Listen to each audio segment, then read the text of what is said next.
Today is Mother's Day, and I want to say Happy Mother's Day.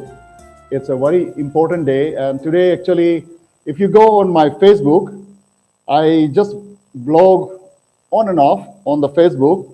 And those of you who doesn't have access to my Facebook, I want to share with you what did I write. Let me read that from my mobile here. Today is Mother's Day, and some mothers are blessed to have children who remember them and call on them to wish her happy. But not all mothers have children, right? And not every child may remember their mother. I remember a lady that I used to visit in old age home who longed her only son to call on her. After she gave away the power of attorney to her son, he stopped visiting or even calling her. I lost my mother on 16th of November 1981, and I could not be with her as I was preparing for my exam in veterinary college in Patna. And my family did not inform me because they thought it would affect my exam. Alas, I could not say a proper goodbye to her. During this COVID-19 situation, how many people could not say proper goodbye to their dear ones. We may overcome the COVID-19 crisis, and we may also overcome our economical crisis, but there will be a psychological crisis. Our nation will suffer for a long time, especially those who could not say a proper goodbye to their dear ones. Let me continue reading what I wrote here. Alas, I could not say a proper goodbye to her. After she died, coming home became no longer homecoming for me. What do I remember of my mother? We both loved Hindi movies and eating meetha pan. She would treat me like her friend. She appreciated my hard work and bragged about me with her friends. She would confide in me some of her fear and struggle. She would fight like a lioness with those who hurt me. I saw her selling her ornaments to help our education. Doesn't it sound familiar to you also sometime? What kind of sacrifices that your mom has done for you? When we would rebel and continue to disobey, she will punish us for sure, but eventually she will also cry with us. Before I came to know about Jesus, I already saw a glimpse of God's love in her, and so it was easy for me to understand the gospel. Growing as a child, her lifestyle impacted me so deep that even today, unconsciously, I am a little bit like her. Mother's Day is not a day, but a way of life. A lifestyle which needs to be emulated not only by female, those who become mother, but also by male. St. Paul called his act like murder in 1 Thessalonians chapter 2:7. And you will be surprised, in the Bible, God also often addresses himself like a mother. I have nursed you. So the world may celebrate Mother's Day, but we need to celebrate Mother's Way. So what should we say? Happy Mother's Way, right? Happy Mother's Way. Because tomorrow the day will be over, but way will continue. Way will continue. It's not enough to just, one day remember your mother, call her, Mama, Happy Mother's Day. And then next day, you follow your own way, your own lifestyle. That was a thought, a blog. But actually, I want to focus on different things. I want to get back into the crisis that we are going through right now in our nation. We need to pray for India. It's a terrible situation. Virus, bacteria, fungus, and all the deadly diseases, they don't respect which political affiliation you belong to. They don't care what religion you practice, you know, and which caste you belong, whether you're rich or you're poor, you know. They don't care who you are. It's not respecter of who you are. Once it enters, it affects you. And I'm saying this because what happened during the first round of COVID-19, you know, when America was really suffering and Italy was suffering and Brazil was suffering, some of us were bragging because, you know, we said, oh, Western culture is a liberated culture, or they eat a lot of meats, we are vegetarian, you know. We do only namaste, but those people, they hug each other and they shake hands with each other. And see, that is why they are suffering. And we went ahead and talking about, you know, our knowledge about cow urine, our knowledge about all the jari-buti, you know, Baba jari-buti. And we started talking, you know. We became arrogant. We were proud. And we thought we are in control. But we learned the lesson that pandemic is no respecter of your high culture and high thinking and high lifestyle and how conservative and how liberated you are. No. We realize that we are just like anybody in the world. And when it comes, in fact, it has been revelation. If we ever can learn a lesson from this, we found that we were not prepared. Our rural health system, primary health care in villages, they are not well equipped. People are not having cultural mindset of goodness and service. People are cheating, taking the opportunity to sell oxygen in blackmail. Ambulance is being charging so much, taking, you know, exploiting the opportunity. Somewhere we prepare ourselves into that. We found ourselves that we are not really, our system is corrupt. Our mindset is not right. And so this is not only the crisis, many other crises perhaps we are not ready to face. This country needs a reformation, revival, change of mindset, change of culture. You know, we have been going through all that, but now it is a revelation that how people mindset, without bribe, nothing happens. Without personal gain, there is no goodness. So even in the office, people are not going to do their normal work.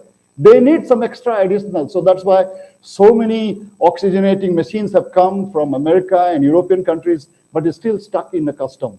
People are dying without oxygen. Our corrupt system. People are not sure. In fact, they are confused by going to the hospital and getting admitted whether they will be treated fairly, whether they will be charged unfairly. Those who are not supposed to have a CT scan, they're also going through all kinds of tests because there are people who are dishonest. Our culture has not been reformed.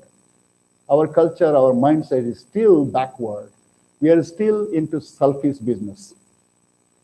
So people, if in fact, somebody called me in Bihar, sir, it is better I die in home because I don't know if I go to the hospital, because anyway, my body will never be returned to my family.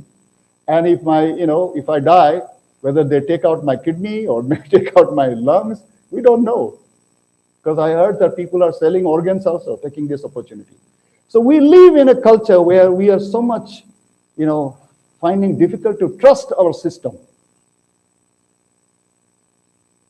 So second wave of COVID-19 has helped us to realize we have not done enough groundwork. We have not done preparation. We have not reformed our culture. Our villages are still same as it was 50 years ago. If somebody suffers in the village, they don't have an ICU. Now, okay, we can multiply ICU, but do we have enough doctors and nurses? We don't have enough doctors. You can multiply beds, but the same number of doctors, same nurses, they will be also worn out. One of the president of the student association, medical student association, he was giving interview yesterday. He said, oh, they have postponed our NEET exam, but they can have an election campaign, they can have a Kumbh Mela, but they have postponed. And now government requires that you have to have a 100-day COVID service, then only they will be allowed to appear NEET exam. He says, I see contradiction here. Another doctor says, I signed up for my post-graduation in cardiology, but I have been lost for 1.5 years. I have not done any cardiac training. I'm only doing COVID-19. So I'm afraid after 3 years, all specialists, they will know only COVID. But people don't die only for COVID. They also die for kidney, they also die for heart, they also die for various other diseases. So she was saying we'll be also sort of specialist doctors. So we live in a situation when perhaps this country needs not only protection or safety from coronavirus, we also need protection and safety from our mindset. We need a wisdom from God. This country needs a religious reformation, revival, change of heart, and change of mind. But for us as a children of God, a few days ago, I posted on a Facebook, what should we do? Because there is lockdown, we should stay in the house, lock down ourselves, put our mask all the time, confine ourselves, and become unproductive, ineffective, remain inside the room, eating and sleeping and do nothing. And how long? Where should we run away from coronavirus? No, I'm not saying that we should, have a Kumbh Mela and we'll go out for election campaign. We must respect the government's standard operating procedure, must use the mask properly, wash your hand, take all precaution that is required, maintain social distancing. But is that the solution? Is that the solution? Can we afford to live in panic of death, fear of death? Never. Death is inevitable. Death will come not for one reason. There are more than one reason people die. We should take all precautions, but we should not panic. We should not live in fear of death. As Christian, as a children of God, we must engage in community. Wherever there is a need, we should go out and help people. In first century, Christians were the one who engaged in community even in the pandemic time. Even their relatives, they left, but the Christians in the neighborhood, they did not leave their neighbors. So what is our response during this time? Our response should be Psalm 23. And the text is read to you. Psalm 23 is a beautiful psalm. And the whole Bible is a beautiful scripture to be read. But for today, I want to focus in Psalm 23. And I want to draw your attention on two things. One is about the qualities and character of a shepherd. What makes a good shepherd? You know that in John chapter 10, Jesus says in verse 11, I am the good shepherd. The good shepherd lays down his life for the sheep. Okay? And we also see the whole concept of shepherd is not something in only Psalm. Much before that, we read in fact, in the Old Testament, the whole idea or theme of shepherd is everywhere. But for our meditation, for our consideration, I want to draw your attention in Ezekiel chapter 34. He says, verse 12, 34:12, as a shepherd looks after his scattered flock when he is with them, so will I look after my sheep. Yahweh is speaking to his people. Why? Because in the time of Ezekiel, the kings and the prophets and the priests, they were supposed to be shepherd. Shepherd who is taking care of the sheep. It's an imagery, it's a metaphor to explain how a leader should be. If you are having a leader who is not a good shepherd, you are doomed. If he is not a wise shepherd, if he is not a selfless shepherd, you are doomed to destruction. So Yahweh is saying, your kings, your priests, Your prophet, they have become bad shepherd, but I'm still the good shepherd. And David, in his psalm, in Psalm 23, he goes on to explain 7 actions of the good shepherd. And that's why he says, okay, the king or the prophet and the priest, they may not be good shepherd. We may be void of a good leader. We may not have a good political leader. We may not have a good, magistrate, a good lawyer, or a good judge. We can blame so much to the government. But you are not without a leader. You have a God. You and I, as a Christian, we have a leader who is a good leader, who is a good shepherd. He is there to guide us, even in this crisis time. And this good shepherd, he has 7 actions. So first we'll talk about the 7 actions of the good shepherd. And because he is a good shepherd, David says, the Lord is my shepherd. I shall not be in want. The Lord is my shepherd. So what makes him a good shepherd? Number 1, in verse 2, he says, this shepherd, he makes me lie down in green pasture. He makes me lie down in green pasture.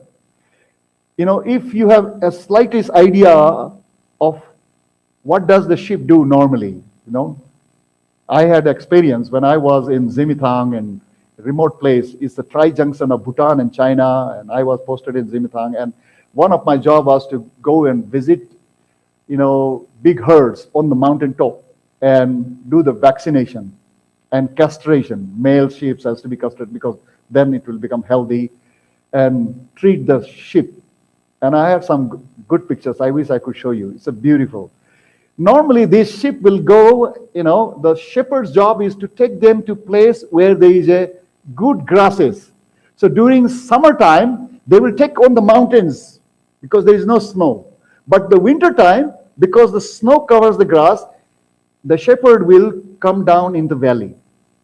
And for the sake of the sheep, remember, shepherd never build a permanent home. They always carry tent. They are always mobile. 365 days. Imagine your life. 365 days. You don't have a permanent bathroom, permanent bed, and permanent kitchen, and you're always carrying your whole house on the back of your, in a backpack. For whom? For the sheep. So that they will have good green grass. And these sheep, they don't care what the shepherd is going. Wherever they see the grass, they will eat, and after their stomach is full, what they do? They lie down in the green grass. Makes me lie down in green pasture. When do you lie down? When your belly is full, when your stomach is empty. Stomach cannot lie down. So he is a shepherd who takes care, of your physical needs and make you comfortable. Somebody says, what is the difference between mother and father? Father will say, son, everything okay? Mother will say, son, did you eat something? Do you see the difference between good shepherd and a dangerous shepherd? How are you? Do you need any money? But mother will say, did you eat something, son? And she's always ready to offer food. So number 1, he makes me lie down in green pasture. That's why he's a good shepherd. The second one, he says, he leads me beside quiet waters. In the ancient world, remember, opposite to quiet waters is a chaotic water. And chaotic water, where do you see that? Ocean waves. When you are on the ship, when the waves come, whoo, you're shaken up. You're thrown off the boat and you may drown, you may die. And sheep particularly, when they would go like to drink, they will always like to drink in a creek. Creek water, they flow very quietly and they are clean water. But the ocean water is a salty water. Sheep will not drink that one. And sheep get scared, when there is a, flood, water storming. They won't go nearby. So the shepherd always take the sheep to a small creek and a clean creek. And most of this creek will flow very quietly. Quiet waters. So the quiet waters not only represents in a quenching of thirst, but it also represents, protection from any harm and danger. Chaotic sea, ocean is a dangerous place to be. So shepherd takes you to a place which is safe, where you can drink water without any fear. He provides you, water to quench your thirst, but in a place where you're safe and secure. So number one, he makes me lie down in green pasture. Number two, he takes me to a quiet place, safer place where I can quench my thirst. You don't go to quench your thirst in a bar and get drunk. Don't go to, quench your thirst in a dirty, stormy, floody water river where you cannot, or ocean with the salty water. God takes you to a place where you can have quench your thirst with a clean water and quiet water without risking your life. Third, he restores my soul, verse 3. What David is trying to say? He restores my soul. Restore. He doesn't say he stores my soul. He say he restores my soul.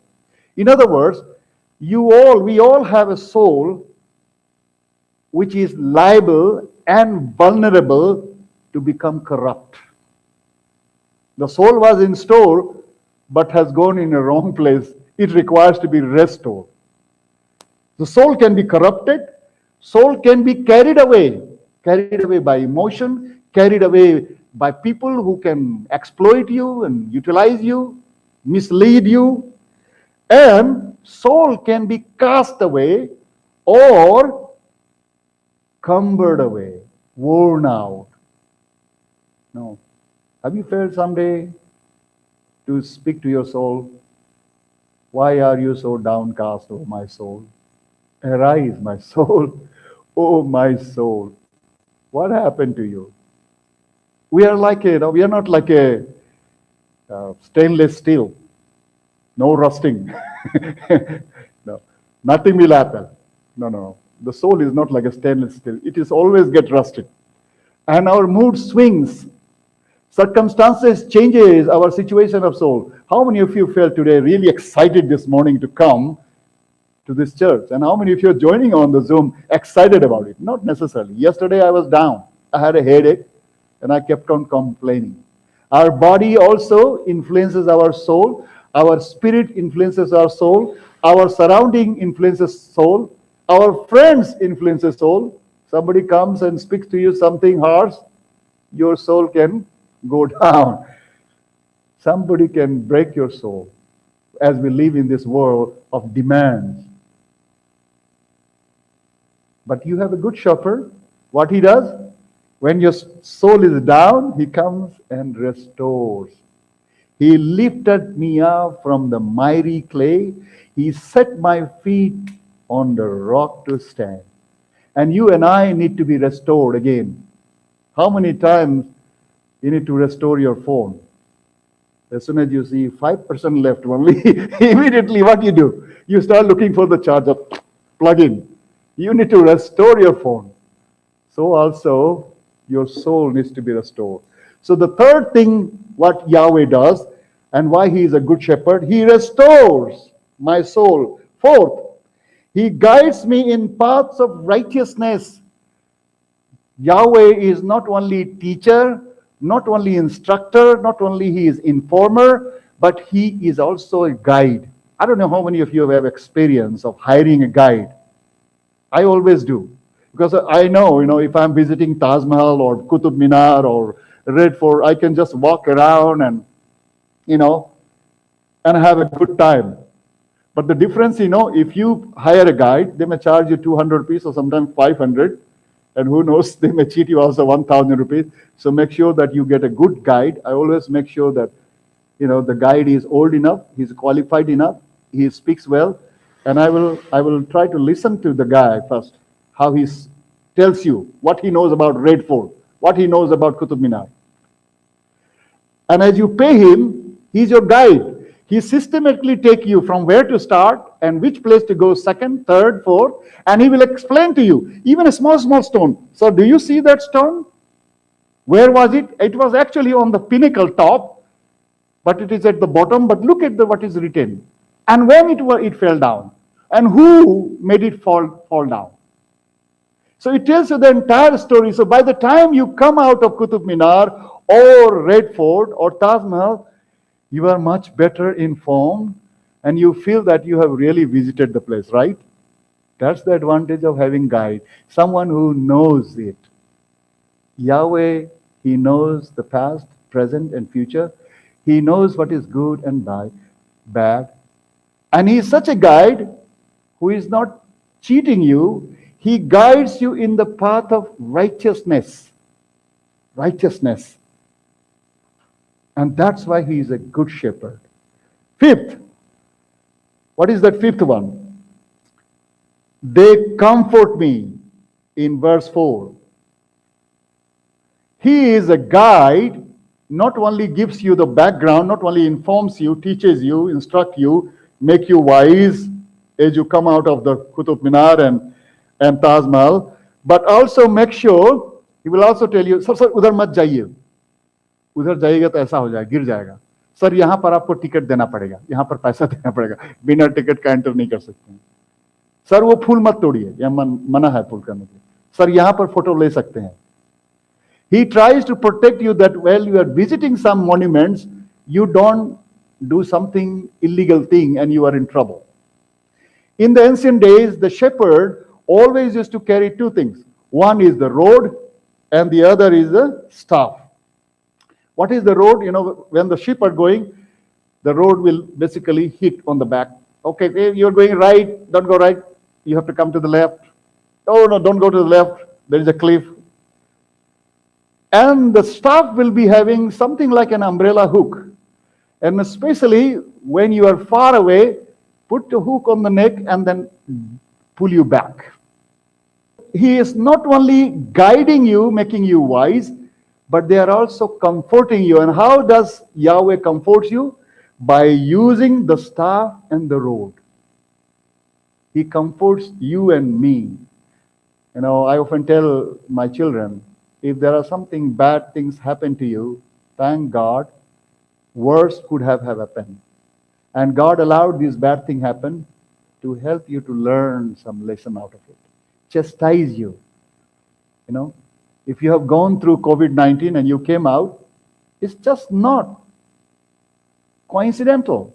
God let you go in so that you may have that experience and brought you back so that God can use you as a testimony. And from your experience, God wants to use you as a blessing to others. Telling you that you don't have to be afraid. I'm with you. And you can use your life with your experience. So if something happens in your life, you lost your father, you lost your mother, you are betrayed, you are brokenhearted. Those experiences are wonderful experience which you can turn into a blessings, because now when you speak, you counsel somebody, it's real. You're not talking philosophy.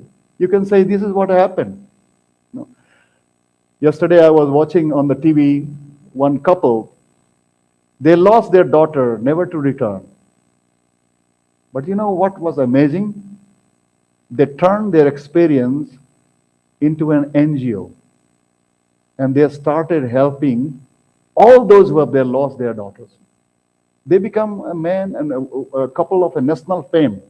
They had a privilege to even, the President of America even recognize their work. They turned their experience bitter into an NGO of helping others who have lost their daughters, whose daughters have been kidnapped. So when God allows you to go through that, they bring comfort. Those experiences bring comfort, becomes a comfort for some others, and as well as you. They comfort me. Sixth, number in verse 5. Sixth actions of a good shepherd. You prepare a table before me in the presence of my enemies, those who hate you, those who want to hurt you, those who are trying to somehow malign your name, those who are against you. Someday or other day, God will prove you. He will vindicate you. He will prepare a table before them. And He will honor you in front of them. He will prepare as such a good shepherd who brings justice in your life, who won't let your enemy win against you. One day or other day, your enemy will have to acknowledge, and he will have to allow you to sit across the table and give you all the hospitality that is you deserve. The seventh one, the last one, you anoint my head with oil, my cup overflows. You know, in the ancient days, anointing was a place of initiation. You know, that when the king is going to start his, the day he will be anointed will be a day of crowning. Day when the priest will come and they will put the oil as a sign of God's endowment upon him, a blessings, assurance of protection. As if like, he is the representative of God. He is going to be the one who will rule on behalf of God.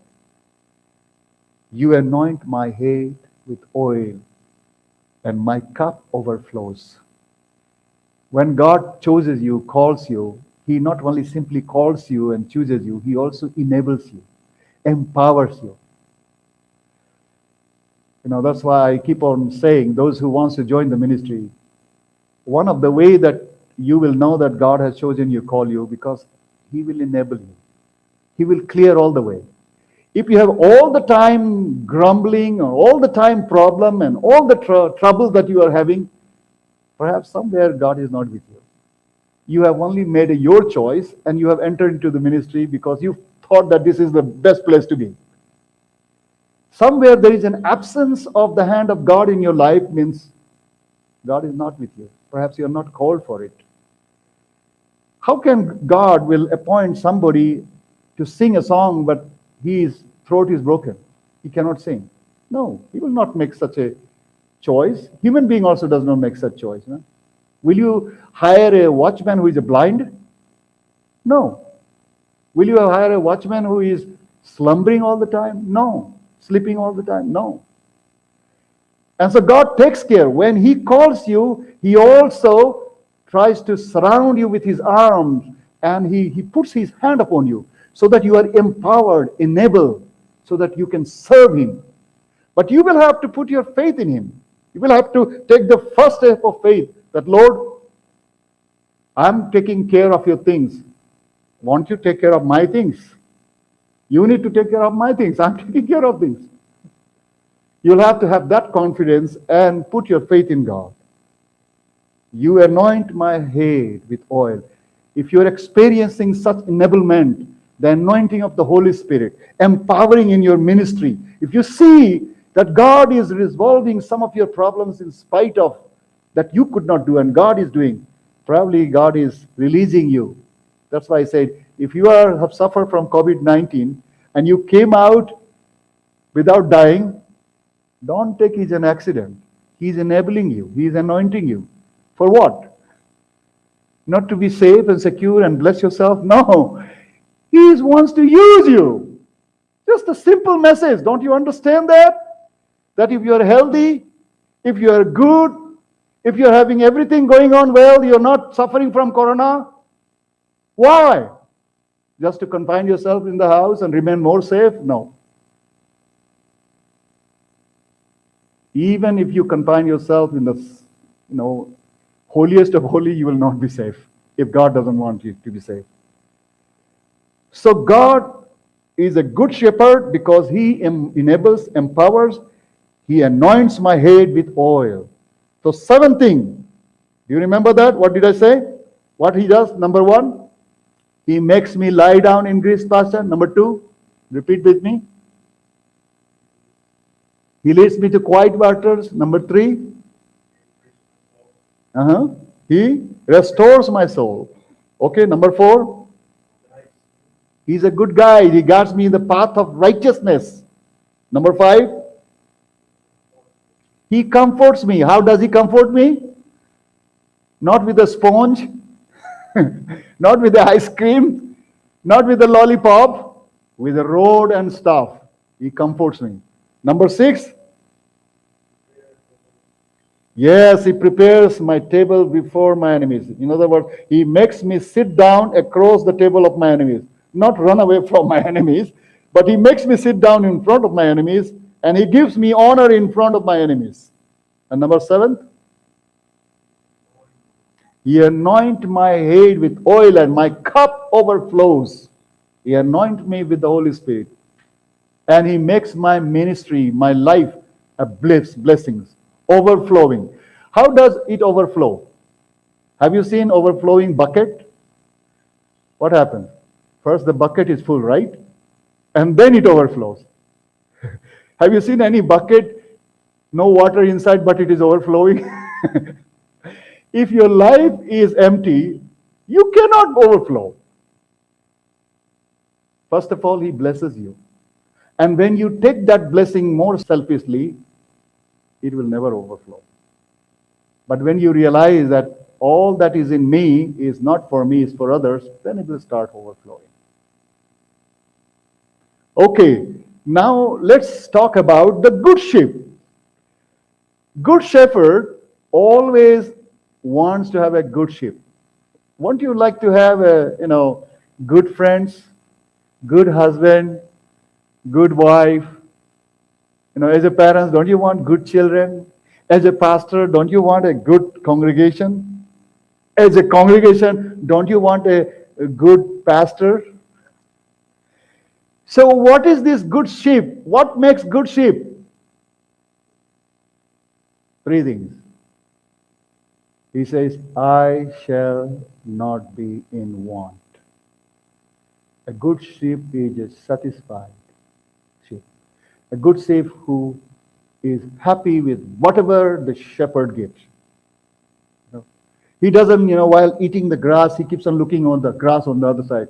Oh, look at those sheep that herd. They are having a bigger, longer grass, and my grass is small. My shepherd is not good. I wish he had taken me to that mountain. No, grass is always greener on the other side. So they are not very happy. Eating, but eyes are there. Eating here, but eyes are there. They are never satisfied. They are always complaining. They are always wanting. Give me more. Give me more. My stomach is bulging. I'm already becoming big, but I still wants to eat more. I want to have more and more money, more bank account, more land, more houses. Give me more. I'm never satisfied. Give me more. Discounted. And I'm always comparing with someone. If I'm getting 10,000, I'm comparing with someone who is getting 20,000 rupees. If I'm getting 20,000, I'm comparing with someone who is getting 50,000 rupees. Is there any end? Even if you are getting lakhs of rupees, you will still have somebody to compare with. Who is that? Ambani. You will still like to compare with Bill Gates. By the way, Bill Gates got divorced. So not everything is rosy, even with those who are very rich. So the first thing is contentment. I shall not be in want. Second thing, where is that? Verse 4. I will fear no evil. I will fear no evil. Evil is evil. How dangerous it may be, how threatening it may be, how much, it may be gorgeous and big. I shall fear no evil. Why? Because I have decided to fear God and God alone. I will not allow anyone else to become bigger than God in my life. What is your fear?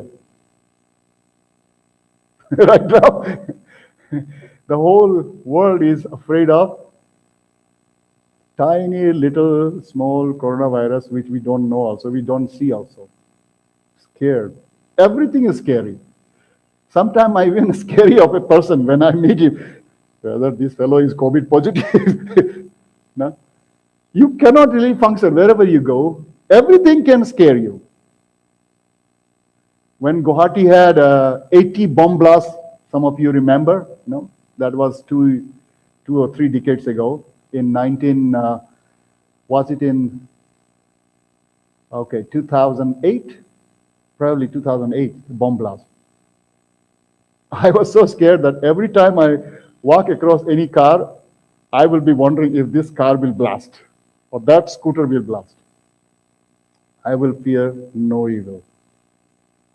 And this is a resolution. It's your resolution. God cannot take that resolution for you. You have to take resolution you will fear. What is going to dictate your life, your lifestyle? What is going to decide how you are going to do what you are going to do today? Where will you live today? What do you fear the most? I shall fear no evil. What is evil? Anything that is dishonoring God is evil. Anything that is less than God is evil. If you're putting yourself first, that is evil.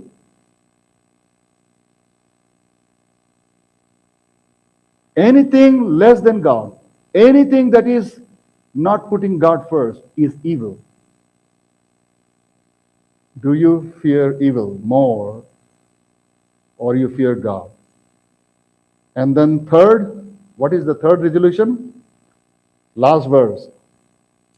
I will dwell in the house of the Lord. How long? On Sunday? On Wednesday, Bible study for 1 hour? For? Why is he saying forever? Okay, do you live forever? Who is here who will live forever? Anyone who is living forever here? I'm surprised. All of you you're confused. Will you live forever or you will live only for 60, 70 years, 80 years? How long will you live? Okay, those friends who are on Zoom also, you can also reply or you can answer. How long will you all live? How long is your life? Only 70, 80? Yes. That's why he says, I will dwell in the house of the Lord forever. You have to understand the difference. People without God, they live 60, 70, 80.